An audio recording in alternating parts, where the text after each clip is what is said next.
शिक्षण बिना त्यो इतिहास सत्य इतिहास हुन सक्दैन। सँग चाहिँ यहाँ त्यतिखेरको समयमा राज्य चलाएर बसेका मूलवासीहरूसँग चाहिँ पृथ्वीनारायण शाहले चाहिँ उताबाट चाहिँ हतियार मगाएर यहाँ गोली छटाएको त हो। जुन बखान गरिएकाहरूले आजको दिनमा के उहाँहरूले प्रमाण सिद्ध गर्न सक्नुहुन्छ कि पृथ्वीनारायण शाहले चाहिँ साँच्चीकै भाला तरवारले चाहिँ लखेटेको सिद्ध गर्न त सक्दैन। तर एउटा कुरा सत्य के हो भन्दाखेरि अङ्ग्रेजहरूसँग पृथ्वीनारायण शाहले सहकार्य गरेर उनीहरूबाट चाहिँ हतियार लिएर यहाँका मूल निवासीहरू बहुजनहरू यहाँका मङ्गोलहरूलाई त सिद्ध्याएको त इतिहास हो नि त, सत्य कुरा त हो नि त।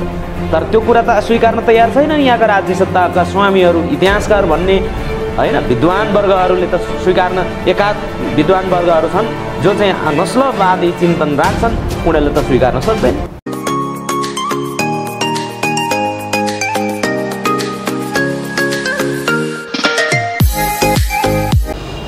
नमस्कार दर्शकबिन, हामीसँग हुनुहुन्छ MNO-गोपाल गुरुङ सङ्गठनका केन्द्रीय सदस्य जीवन राई हुनुहुन्छ। उहाँसँग समसामयिक विषयमा केन्द्रित भएर आज चाहिँ हामी बहस गर्नको लागि गइरहेको छौँ। नमस्कार सर। धन्यवाद। आरामै हुनुहुन्छ? एकदम आराम छ।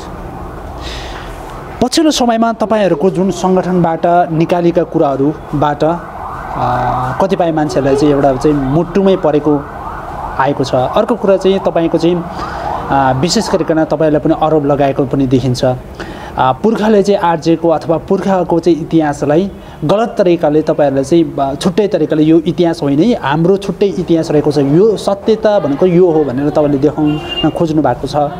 तर त्यो कुराहरूमा चाहिँ धेरैजना मान्छेहरूलाई चाहिँ विवाद रहेको छ है। यसमा चाहिँ उहाँहरूले चाहिँ यसो भन्न खोजेको भन्ने कुरा चाहिँ विभिन्न किसिमको आक्षेप लगाएको देखिन्छ तपाईँहरूलाई।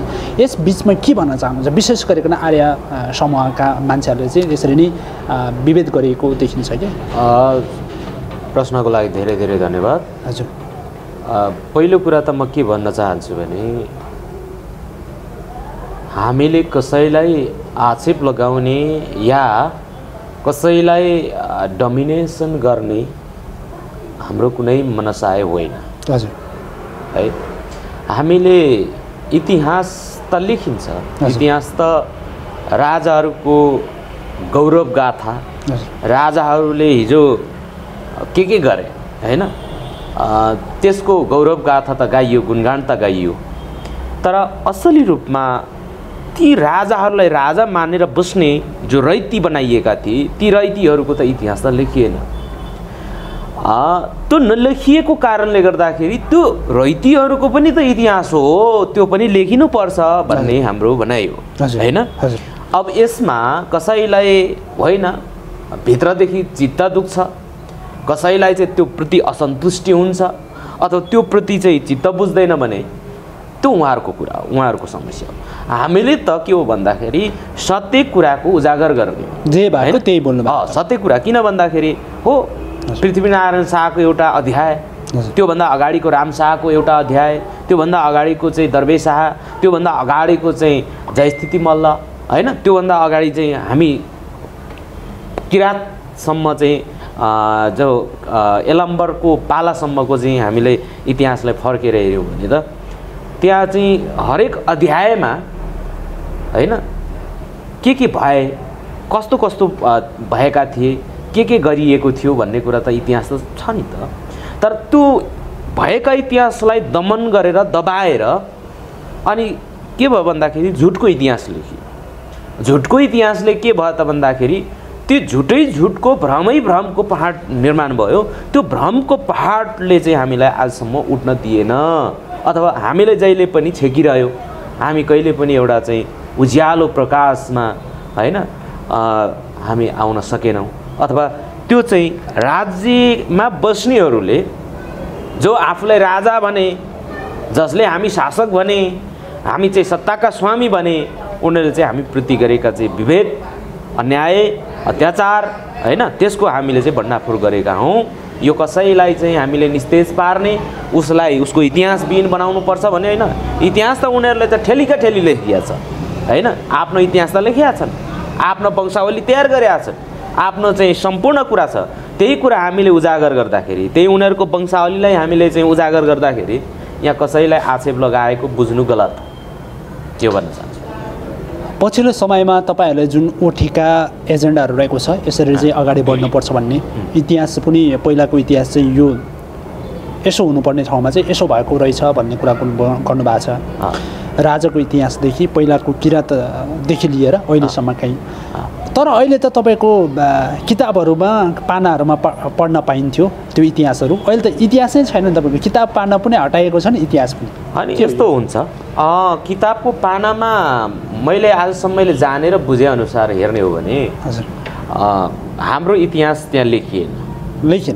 बुझ्नुभयो नि? हजुर त्यो इतिहास कसको बारेमा लेखियो अथवा इतिहास होइन, त्यहाँ कथा लेखियो, दन्ते कथा लेखेर चाहिँ घोकाइयो होइन।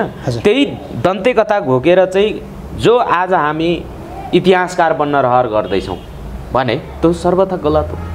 फेरि इतिहास लेखन त अब सुन्नुहोस्, इतिहास लेखन अब पुनर्लेखन हुनुपर्छ। किन? हिजोको त दन्ते कथाको आधारमा होइन, वैज्ञानिक आधारमा लेखिनुपर्छ, त्यसको इभिडेन्स सहित लेखिनुपर्छ, त्यसको चाहिँ भनौँ न समाजशास्त्रीय ढङ्गबाट, मानवशास्त्रीय ढङ्गबाट होइन र चाहिँ पुरातात्विक ढङ्गबाट, भाषा वैज्ञानिकको ढङ्गबाट, त्यसको भूगोलको चाहिँ आधारमा त्यहाँको चाहिँ ती कम्युनिटीहरूसँग, ती राष्ट्रहरू नेसन्सहरूसँग जो जोडिएको छ अथवा अहिले नेसनलिटिज भनिरहेको छ त्योसँग जोडिएको इतिहास हुनु पऱ्यो नि त, अनि पो इतिहास हुन्छ त। अनि त्यसमा पनि अझै अब कुनै पनि कुरा त्यसको वैज्ञानिक परीक्षण बिना त्यो इतिहास सत्य इतिहास हुन सक्दैन। त्यस कारणले गर्दाखेरि त्यसको पुनर्लेखन हुनुपर्छ। जस्तै म जीवन सर पृथ्वीनारायण शाहले नेपाल एकीकरणमा चाहिँ यसो भूमिका गरेका थिए, यसो गरेर चाहिँ अङ्ग्रेजीसम्म चाहिँ युद्ध गरेको थियो। अहिले कुनै पनि हालतमा चाहिँ पृथ्वीनारायण शाह जस्तो मान्छे आउँदैन भन्ने कुरा पनि लेखेको छ। पृथ्वीनारायण शाह बहादुरी हो, पृथ्वीनारायण शाह यो फल्ला भनेर राजाको बारेमा, शाहवंशीको बारेमा यसरी लेखिएको छ। अब तपाईँले फेरि चाहिँ पुनर्लेखन गर्नुपर्छ है, पहिलादेखि इतिहास चाहिँ पुनर्लेखन गर्नुपर्छ, वैज्ञानिक तथ्यका आधारमा चाहिँ यो गर्नुपर्छ भन्नुभयो। फेरि तपाईँले चाहिँ दन्ते कथाको आधारमा लेख्ने होइन भन्नुभयो। यदि कुनै पनि मान्छेले तपाईँसँग कुनै पनि प्रुफ छ यो अब वैज्ञानिक आधारमा चाहिँ लेख्नुपर्छ भनेर जान्ने हो भन्ने कुरा मान्छेले भन्यो भने तपाईँले त्यसको जवाब कसरी दिनुहुन्छ? होइन, यस्तो हुन्छ, हामी के भन्छौँ भन्दाखेरि पहिलो कुरा हजुर कुनै पनि चाहिँ एउटा प्रमाणिक सत्य कुरालाई चाहिँ त्यसलाई सिद्ध गर्नको लागि त्यसको एभिडेन्स चाहिन्छ, त्यसको प्रमाण चाहिन्छ। कुनै पनि प्रमाणविहीन बोल्यो भने त्यो कुरा के हुन्छ भने गलत हुन्छ होइन। अनि त्यसलाई सिद्ध गर्नको लागि हामीसँग प्रमाण छ भने उसलाई चाहिँ हामीले बुझाइराख्नुपर्ने आवश्यकता छ। प्रमाण त बोलिरहेको छ होइन। अब जस्तो पृथ्वीनारायण शाहको कुरा आयो, ल ठिक छ, पृथ्वीनारायण शाहले चाहिँ अङ्ग्रेजसँग युद्ध गर्यो भनेपछि अङ्ग्रेजसँग त्यत्रो चाहिँ हतियारले सुसज्जित अङ्ग्रेजसँग चाहिँ लडेको पृथ्वीनारायण शाहले र अङ्ग्रेजहरूलाई परास्त गरेको भनेर चाहिँ जुन बखान गरिएकाहरूले आजको दिनमा के उहाँहरूले प्रमाण सिद्ध गर्न सक्नुहुन्छ कि पृथ्वीनारायण शाहले चाहिँ साँच्चीकै भाला तरवारले चाहिँ लखेटेको? सिद्ध गर्न त सक्दैन। तर एउटा कुरा सत्य के हो भन्दाखेरि अङ्ग्रेजहरूसँग पृथ्वीनारायण शाहले सहकार्य गरेर उनीहरूबाट चाहिँ हतियार लिएर यहाँका मूल निवासीहरू, बहुजनहरू, यहाँका मङ्गोलहरूलाई त सिद्ध्याएको त इतिहास हो नि त, सत्य कुरा त हो नि त। तर त्यो कुरा त स्वीकार्न तयार छैन यहाँका राज्य सत्ताका स्वामीहरू, इतिहासकार भन्ने होइन विद्वान वर्गहरूले त स्वीकार्न, एकाध विद्वान वर्गहरू छन् जो चाहिँ नस्लवादी चिन्तन राख्छन्, उनीहरूले त स्वीकार्न सक्दैन। भनेपछि यतातिर चाहिँ तपाईँको चाहिँ नेपाल एकीकरण गर्नुको सट्टा अङ्ग्रेजीसँग सहकार्य गरेर त्यहाँबाट हतियार लिएर मङ्गोलियनतर्फ चाहिँ एट्याक गरेको भनेको त यो त गम्भीर आरोप भयो नि। यो होइन, गम्भीर आरोप होइन, यो त आम हत्या गरेको त सत्य हो। यहाँका मूलवासीहरूसँग चाहिँ यहाँ त्यतिखेरको समयमा राज्य चलाएर बसेका मूलवासीहरूसँग चाहिँ पृथ्वीनारायण शाहले चाहिँ उताबाट चाहिँ हतियार मगाएर यहाँ गोली छटाएको त हो, त्यो त इतिहास हो। किनभने पृथ्वीनारायण शाहले चाहिँ अङ्ग्रेजहरूसँग त्यो सहकार्य गरेर नै यहाँ फत्ते गरेका हो त। होइन। त्यतिखेरको समयमा जति पनि चाहिँ आजको तोपहरू छन् होइन, त्यतिखेरको हात हतियार छन्, ती हात हतियार भनेको नेपालसँग थिए। ती त सबै चाहिँ अङ्ग्रेजहरूले दिएका हुन्। र अब अङ्ग्रेजलाई लखेट्यो चाहिँ कसरी भन्ने त? अनि अङ्ग्रेजलाई हराएको, युद्धमा हराएको भन्ने छ। कतिजना अङ्ग्रेजलाई काट्यो त? त्यसको इतिहास छ त, प्रमाणित सत्य इतिहास। लखेट्दाखेरि त त्यो भाग्दाखेरि त मर्यो होला, अथवा कतिजना चाहिँ त्यहाँका चाहिँ सेनाहरू मारिए। पृथ्वीनारायण शाहको सेनाले कतिजना मार्यो त? यो कुरा त आज इतिहासमा खुलासा छैन। तर मात्र के त भन्दाखेरि लखेट्यो अथवा हरायो, युद्ध लडेर चाहिँ विजय गरेको भन्ने छ नि, यो एउटा चाहिँ बनी बनाऊ, यो झुट। त्यस कारणले गर्दाखेरि झुटको खेती चाहिँ अजम्बरी हुँदैन। तपाईँलाई थाहा छ हिजो अमेरिका पत्ता लगाउने मान्छे भनेको चाहिँ को थिए? अमेरिका पत्ता लगाउने कोलम्बियन हो कि के भन्नु? कोलम्बस। कोलम्बस। हिजो कोलम्बसको जय जयकार गर्नेहरू, हिजो कोलम्बसको बारेमा चाहिँ ठुलो ठुलो चाहिँ प्रचार गर्नेहरू आज गलत सिद्ध भयो कि अमेरिकामा आजको दिनमा कोलम्बसको शालिगहरू ढले।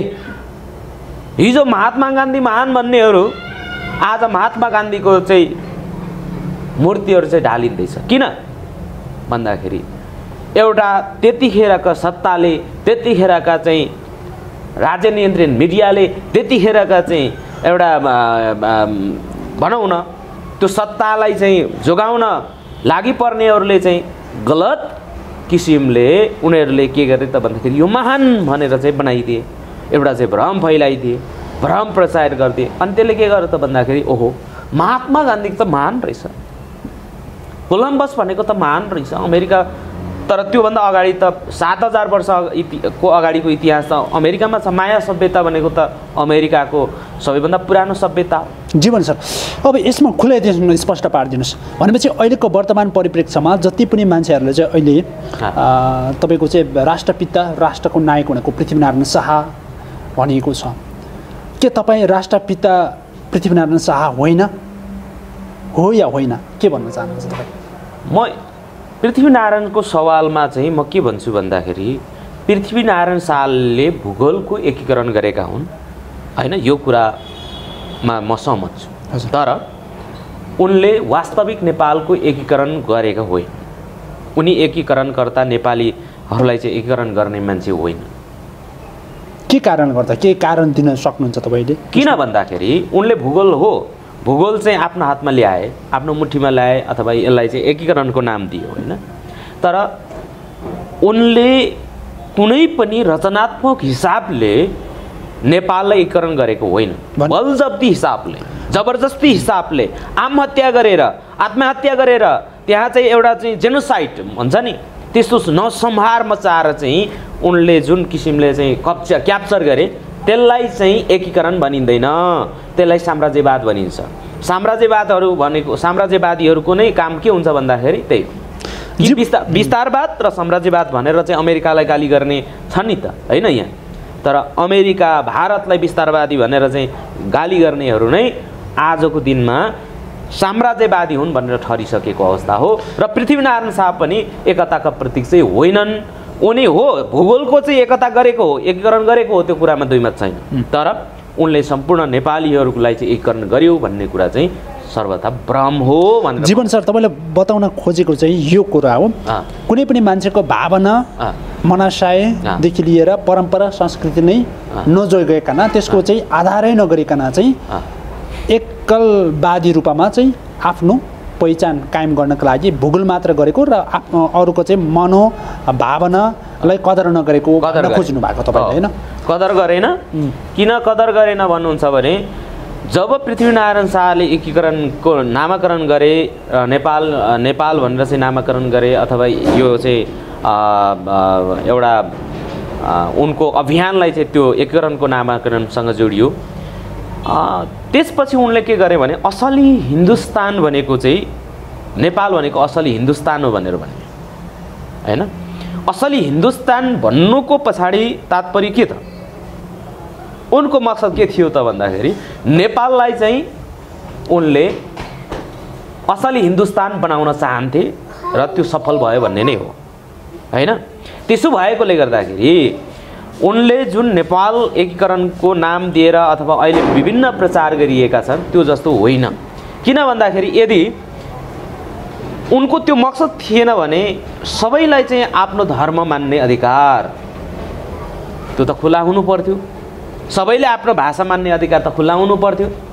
भाषा त बोल्न दिएन, किनभने भाषा बोल्नेहरूलाई हत्या गरियो, आफ्नो धर्म मान्नेहरूलाई पनि धर्म मान्न दिएन हैन। जबरजस्ती हिन्दू नै मान्नुपर्ने, राणाकालमा त झन् त्योभन्दा ज्यादा भयो हैन। यो के हो त भन्दाखेरि पृथ्वीनारायण शाहको कारण थियो हैन। किन भन्दाखेरि उनीहरू चाहिँ असली हिन्दुस्तान चाहन्थे, तर हामी असली हिन्दुस्तान मान्ने मान्छे त होइन। किनभने असली हिन्दुस्तान मान्नु भनेकै के हो त भन्दाखेरि एउटा भारतको दासत्व स्वीकार्नु हो भन्ने हामी बुझ्छौँ हैन। आम यहाँका चाहिँ एउटा बुझ्ने मान्छेहरूले चाहिँ त्यसरी बुझ्छन्। हजुर हजुर। जीवन सर, म तपाईँले एउटा महत्त्वपूर्ण क्वेसन गर्न चाहे।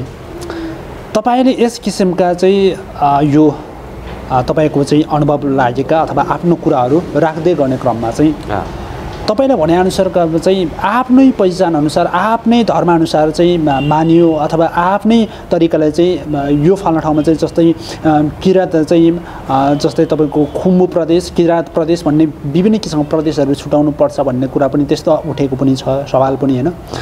अर्काको धर्म पहिचानमाथि हमला गर्नु हुँदैन भन्ने कुरा पनि गर्नुभएको छ। अनि विशेष गरिकन पछिल्लो समयमा तपाईँको चाहिँ विश्लेषकहरू भन्नुहुन्छ कि यस्तो तरिकाले गयो भने राष्ट्र पनि टुक्रिन्छ, नेपाल देश पनि रहँदैन, आफ्नो तरिकाले चाहिँ आफ्नो जस्तै खुम्बुवान, लिम्बुवान, तामसालिङदेखि लिएर अन्य तरिका हुन्छ छुटेर जान्छ भन्ने कुरा पनि गरेको छ कि यसको बारेमा तपाईँ कसरी चाहिँ प्रश्न पारिदिनुहुन्छ ल भन्नुहोस् न। पहिलो कुरा के हुन्छ भन्दाखेरि देशै टुक्रिन्छ भन्ने कुरा, देशै टुक्रिन्छ भन्ने कुरा त्यो अफवाह हो, भ्रम हो। हजुर हजुर होइन।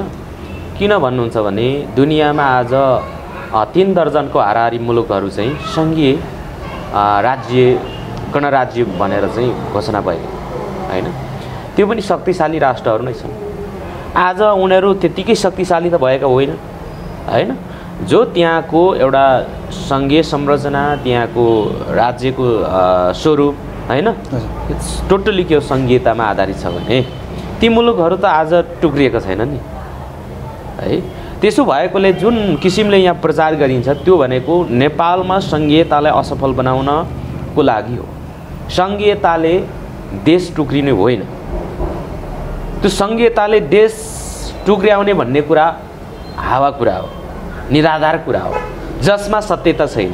किनभने सङ्घीयताले त बरु के गर्छ त भन्दाखेरि राष्ट्र यो एउटा राज्यलाई चाहिँ मजबुत बनाउँछ, कम्पिटिसन गर्न। किन भन्दाखेरि कम्पिटिसन भन्दा पनि हिजो एउटा शासकको मुठीमा भएको जुन सम्पूर्ण स्रोत साधन छ त्यो सङ्घीय स्वरूपमा गइसकेपछि असली सङ्घीयता भयो भने त त्यो त सबै के हो भन्दाखेरि बाँडफाँड हुन्छ, स्रोत त बाँडिन्छ होइन। जस्तो काठमाडौँमा केन्द्रमा थुप्रिएको चाहिँ सम्पूर्ण विकासदेखि लिएर मन्त्रालयदेखि लिएर नेपालको सम्पूर्ण चाहिँ पूर्व पश्चिम उत्तर दक्षिणको एउटा केन्द्रबिन्दु नै काठमाडौँ भइसकेपछि के भयो भन्दाखेरि यो धनी हुने भयो, यो समृद्ध हुन भयो। तर त्योभन्दा बाहिरको कर्णाली होइन, सुदूरपश्चिम अनि पूर्वको चाहिँ एकदमै विकट जिल्लाहरू त के भयो त भन्दाखेरि राज्यको पहुँचभन्दा टाढा भयो, स्रोत साधनहरूबाट टाढा भयो होइन। अनि चाहिँ अधिकारको सवालमा पनि त्यहाँ वञ्चित हुने भयो। यस कारणले गर्दाखेरि त्यो सङ्घीयताले चाहिँ बरु के गर्छ त भन्दाखेरि एउटा राष्ट्रियताको जगलाई चाहिँ बरु बलियो बनाउँछ। त्यो बलियो बनाउनु भनेको के हो त भन्दाखेरि राष्ट्र समृद्ध हुनु हो, विकसित हुनु हो। तर यहाँ चाहिँ के भयो भन्दाखेरि यहाँ चाहिँ हिजोको दरबारिया कुण्डले मण्डले भन्ने छन् होइन।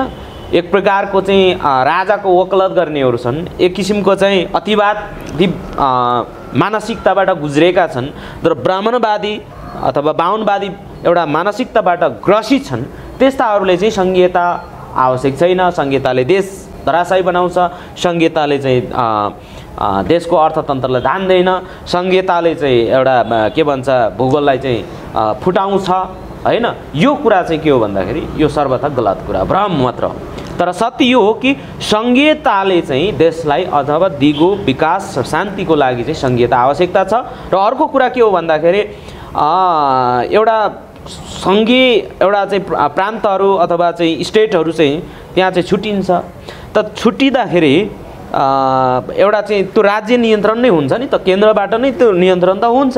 तर के हो भन्दाखेरि केही विशेष त्यसलाई चाहिँ प्रायोरिटी दिएर अथवा विशेष अधिकार दिएर चाहिँ त्यो सङ्घीयतामा त त्यो हुन्छ नि त, त्यो विशेष अधिकार प्रदान गरिएको हो नि त। तर केन्द्रको जुन पावर छ त्यो पावर चाहिँ प्रदेशमा पनि भइसकेपछि त्यो प्रदेश मातहतका चाहिँ एउटा जिल्ला त्यहाँका स्थानीय निकायहरूले पनि एउटा त्यो अनुसारको चाहिँ एउटा सुविधा पाउने हो होइन। तर अब यहाँ चाहिँ त्यसलाई चाहिँ यहाँ धेरै हिजो एउटा राजा थियो, यहाँ धेरैवटा राजा भए भन्ने किसिमको जुन भ्रामक एउटा प्रचार गरिएको छन् ती असत्य हो। किनभने त्यसले चाहिँ के गर्छ त भन्दाखेरि यदि राजा आयो भने भोलि बरु देश टोक्रिन सक्छ। हजारौँ राजाको समूह बरु एक राजा हुनु नै ठिक हो भन्ने कुरा पनि गरेको हो। त्यो गलत हो। किन भन्दाखेरि हिजो हाम्रो राजा हाम्रो देश प्राणभन्दा प्यारो छ भनेर सबैलाई भन्न लगाएको होइन र। श्रीमान गम्भीर नेपाली प्रचण्ड भूपति भनेर चाहिँ हिजो के अरे गाना गाउन लगाएको होइन। हिजो चाहिँ राजा नै चाहिँ विष्णुको अवतार हो भन्न लगाएको होइन। त्यसो भएकोले ती अवतार मानिएका राजा, ती चाहिँ भूपति भनेर चाहिँ मानिएका राजा, अनि चाहिँ ती राजाहरूको एउटा चाहिँ शासनमा प्रजाहरूले कति दुःख पाएको भन्ने कुरा त हिजो इतिहासमा भोग्ने मान्छेलाई थाहा छ नि, आज पनि जीवित छन्।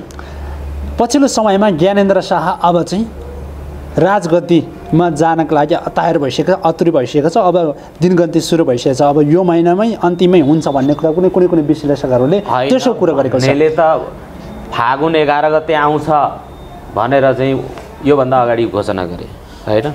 भन्नेलाई भन्न दिनुपर्छ, भन्नेको अधिकार छ होइन।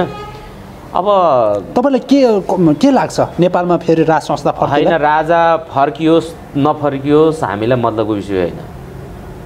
राजा हामीलाई आवश्यकता पनि छैन, हाम्रो बसभित्रको कुरा पनि होइन। यो के हो भन्दाखेरि केही त्यस्ता खालका मानसिकता बोकेका मान्छेहरू छन्, व्यक्तिहरू छन्, अभियन्ताहरू छन्।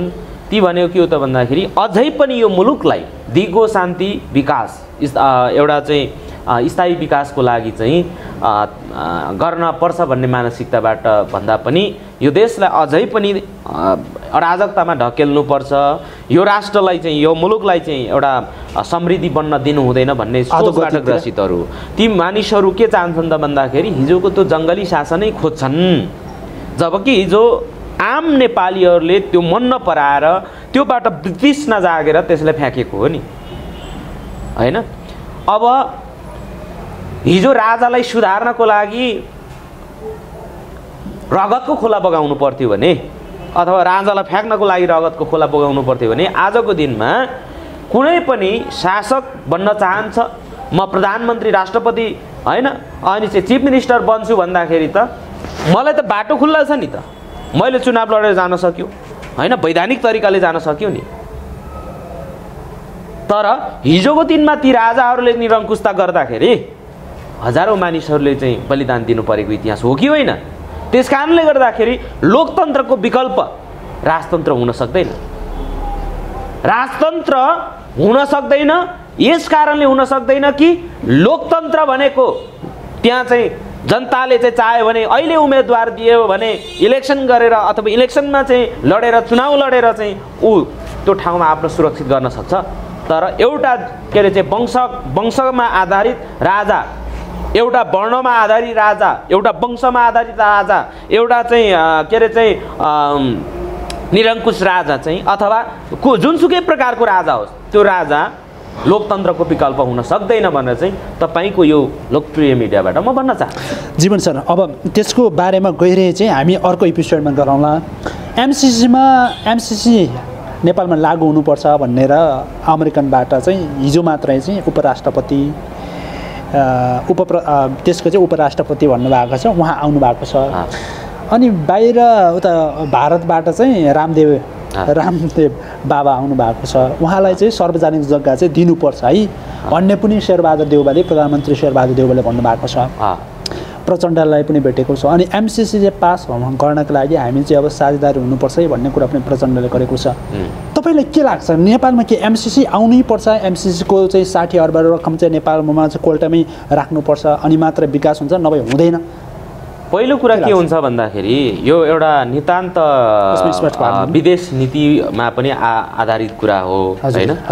म के भन्छु भन्दाखेरि हामीले यस विषयमा प्रधानमन्त्री शेरबहादुर देउवालाई पनि तत्कालीन अवस्थामै जो निर्वाचित भइसकेपछि हामीले ज्ञापन पत्र बुझाएका छौँ भने प्रदेश नम्बर 1 बाट त्यहाँको चाहिँ प्रदेश कमिटीको नेतृत्वमा MCC को विषयमा चाहिँ ध्यानाकर्षण गरेर चाहिँ एउटा ज्ञापन पत्र बुझाइसकिएको अवस्थामा यो सकेसम्म हाम्रो भनाइ के हुन्छ भन्दाखेरि यदि हामीलाई कुनै पनि डोनेसनहरू कुनै प्रकारको चाहिँ सहयोगहरू आवश्यकता छैन भने अथवा नेपाललाई त्यो आवश्यकता होइन भने त्यो सबै बहिष्कार गर्नुपर्छ, जरुरी छ हैन। हैन आवश्यकता हो भने त्यही अनुसार जानुपर्ने हुन्छ हैन, नत्र भने मागेरै सबै यो देशलाई समृद्ध गर्छु भन्ने हुँदैन। तर कुनै पनि मुलुकहरुसँग साझेद मुलुकसँग चाहिँ एउटा राजनीतिक भन्दा पनि त्यहाँ चाहिँ एउटा भनौँ न कूटनीतिक हिसाबले त्यो गर्न सकिने कुराहरू आफ्नो ठाउँमा हुन्छन्। र अहिले जुन MCC मिलेनियम च्यालेन्ज कर्पोरेसनको विषयमा छ, यो विषय चाहिँ के हो भन्दाखेरि मेरो आफ्नो भ्यू पोइन्टबाट मैले भन्ने गरेको के हो भन्दाखेरि यो नितान्त एउटा चाहिँ हामीसँग सम्बन्धित पनि होइन हैन, यो हामीसँग सम्बन्धित छैन, यो त गभर्नमेन्टसँग सम्बन्धित हो हैन। यसमा खास मैले चाहिँ आफ्नो धारणा राख्नु र नराख्नुमा कुनै त्यसमा विमति राख्नु सहमति राख्नुमा कुनै अर्थ राख्दैन। तर यति मात्र हो कि आम मानिसहरूले के भन्छन् त्यो कुरा चाहिँ राज्यले सुन्नुपर्छ जस्तो लाग्छ।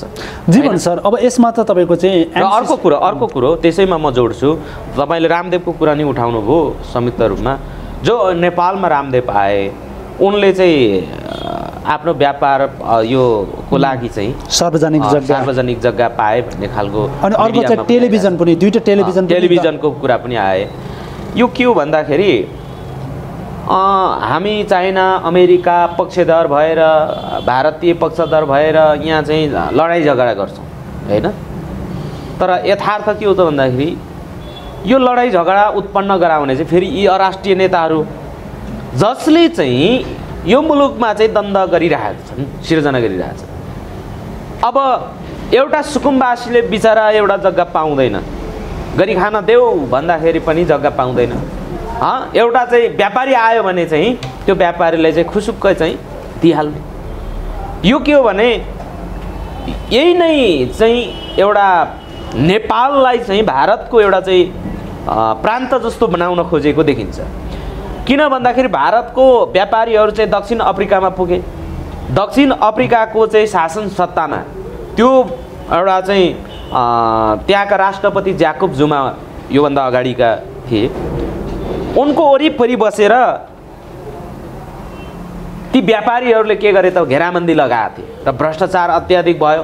पछि चाहिँ ज्याकोब जुमाको चाहिँ